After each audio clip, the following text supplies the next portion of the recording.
In this episode of Warren Cali, I will discuss the city of Oakland. Oakland is not structured like many other parts of California, meaning Crips and Bloods is not established in the area. Oakland is more banging cliques, projects, and alliances your hood has. Oakland has three known sides: East Oakland, West Oakland, and North Oakland. The three sides are broke up into many different hoods and cliques. You may hear a lot about the Stubby clique and the K's gang, which are rivals. Both have crews in different areas all over Oakland. But in this episode, I'm going to talk about two different areas in Oakland.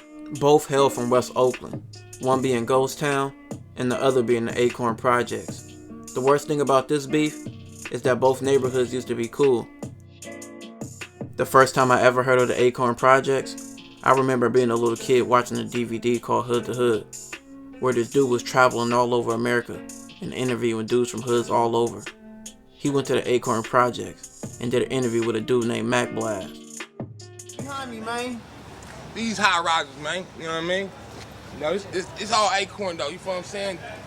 Acorn the dominant force around here. You know what I'm saying? It's about that mob, man. Everything's about. I can't show y'all everything in the video because some things are explicit, so you can watch it on your own if you want to. But he built the name in the Acorn Projects, and he's currently in jail for life for many charges. The police did a raid of him and the whole Acorn Projects. This was called Operation Nutcracker. It was said between them, the Lower Bottoms, and Ghost Town, it was over 40 bodies in 3 years. This raid was over a decade ago. Most of the arrested are still in jail today. Ghost Town is also a well-known area in West Oakland, having decades worth of history. With beef with certain other gangs, they became more active in the West. It is many reasons said why their beef started with Acorn, but this will let you know, both gangs are not to be played with. In the morning of June 30th, 2006, Jamel Holloway from Ghost Town would get into an altercation with Wendell Stevenson, who was from Acorn. Later that day, police would hear about 30 shots and see a white Dodge Magnum coming from the direction of the shots. The police would chase, but lose the car. Jamel will only be shot in the legs. It would take 2 years for someone to give a statement. Aaron Burrell would say Elijah Thomas and Mark Chandler, aka Mac Blast, would do the shooting. In their trial, he would retract his statement, but he was already recorded when he snitched, so it played a part in their trial. He even gave the police other witnesses, and they would say the same thing he did. Jamel Holloway was in jail by the time of Mac Blast and Elijah's trial. The police would interview him, and he would say Acorn and Ghost Town were cool until the day he was shot. He would say Mac Blast and Elijah was the ones who shot at him, and they were members of Acorn. Jamel Holloway would get out of jail and die before the trial ended. The man he got into it with that caused the beef, Wendell Stevenson, he was killed a few months after the June 30th shooting. Mac Blast and Elijah Thomas will face a lot of charges, most coming from the wiretap the police will use against them, also the hood-to-hood video. Elijah Thomas received 40 years to life. Mark Chandler, aka Mac Blast, received 48 years to life. November 20th, 2008, around 5 p.m., Vincent Scott, aka Pooh, will lose his life. He was driving his car in West Oakland before he got shot. Witnesses will hear about 20 shots and see a silver van fleeing the scene. Vincent Scott was shot at over 27 times, catching some shots to the head. He was from Ghost Town. Police will find a cell phone at the scene, belonging to Acorn member Marcel Perry. After being picked up and questioned, he would admit to the shooting. He would later retract his statement, saying that another Acorn member, Warren Ingram, was the shooter. He would say he was feared for his life and family, so he didn't want to snitch on Warren. Warren was dead by the time of the trial, so he would say he was saying it now because he didn't feel scared anymore. He will also say Jamie Wallace was the driver of the van. An acquaintance would testify in court and say it wasn't Marcel, but over 4 witnesses said it was him, and his phone being at the crime scene was enough to convict him. Marcel Perry was sentenced to 55 years to life. The next 2 cases happened in 2010. On June 6, 2010, James Johnson will lose his life.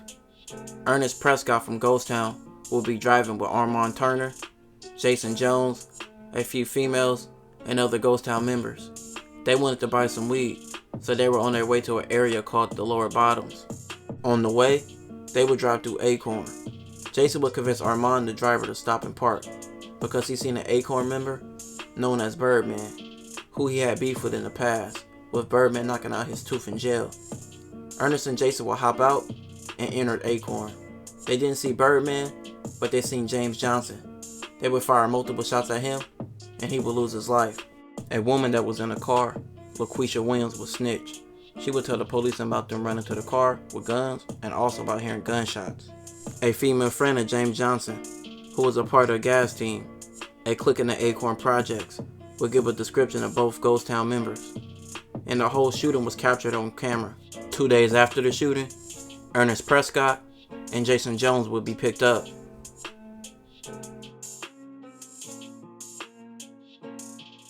Ernest Prescott received 50 years to life, but he was 16 at the time, and with California new law, his sentence may change.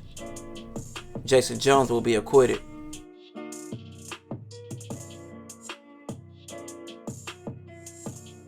November 6, 2010, Nario Jackson and Edward Hampton, members of Ghost Town, were parked in front of their rivals, Acorn Projects.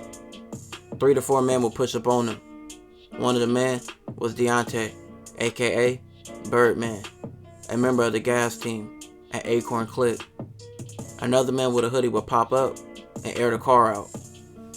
Both Nario Jackson and Edward Hampton would lose their lives. The police would find fingerprints on the car. It was determined to be Nicholas Hare's fingerprints. Nicholas would tell his ex-girlfriend, Rosanna Manning, he did the crime. He would tell her he did it to prove he was down for the gas team. He would also tell her he told the 2 Ghost Town members to get out his hood, and they were running their mouths. He would tell Edward Hampton's family, and they would tell the police. Another man from Acorn would be interviewed, and he would snitch. He said he seen the whole thing from the 4th floor. Nicholas was not supposed to shoot anyone, he said. He was just supposed to strip the Ghost Town members. He would even say Nicholas sold the gun and left to Seattle, but he would later recant those statements. Police would even use a song against Nicholas at trial. It was called Party in the Jets. He rapped under the name Air It Out. That being said, with all the things he did, he made the police job easy for them. Nicholas Air It Out Harris received 50 years to life. This will conclude this episode of Warren Cali. Don't forget to like, comment, and subscribe.